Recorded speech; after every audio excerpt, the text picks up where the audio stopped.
La France, depuis le début, vous le savez, apporte des capacités qui répondent aux besoins prioritaires des forces armées ukrainiennes. Et nous avons préparé une aide supplémentaire avec des missiles anti-chars Milan, des moyens de défense aérienne comme des missiles Mika qui équipent les Mirages qui ont été livrés, ou encore des missiles de défense solaire Mistral. Pour tenir sur le front, les armées ukrainiennes recevront également des blindés VAM, des chars AMX-10RC, mais également de nombreuses munitions, dont certaines téléopérées ou des drones. Et nous avons aussi avancé sur les coopérations en matière satellitaire ou d'intelligence. Et ce soutien sera complété également par des productions d'équipements en Ukraine, grâce au partenariat noué avec nos entreprises de défense.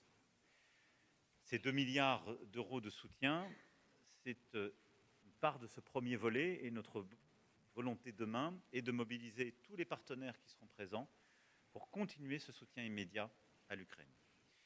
Le deuxième élément de la discussion portera sur le cessez-le-feu durable, en s'assurant qu'il puisse être observé et respecté. Ce sera une partie importante des travaux que nous mènerons demain avec nos collègues européens pour précisément bâtir ce séquençage, un cessez-le-feu mesurable de court terme, les discussions politiques, et ensuite paix qui pourra être consolidée et pleinement suivie. Le troisième élément de discussion concernera le format futur de l'armée ukrainienne.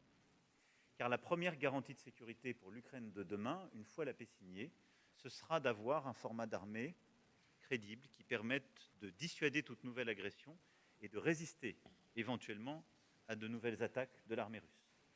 Et nous aurons l'occasion de revenir en détail demain sur ce volet. Le quatrième élément, ce seront les forces de garantie dans le cadre d'un accord de paix, non pas sur la ligne de front, mais en deuxième rideau, comme une réserve stratégique, si l'on peut dire, pour aider à dissuader toute nouvelle agression russe, là aussi. Les travaux des chefs d'état-major ces dernières semaines ont permis de progresser sur la planification de propositions d'options solides. Ce sera aussi une part des discussions de demain. Tels seront les 4 éléments qui structureront nos échanges demain, et dont l'objectif, vous le voyez bien, est de permettre à l'Ukraine de maintenir la situation sur le terrain et de résister à l'agression russe, mais aussi de construire les éléments crédibles de cette paix durable que nous appelons de nos vœux, quelle que soit l'évolution des discussions. En tout cas, je veux ici le redire avec force, la France poursuivra son engagement.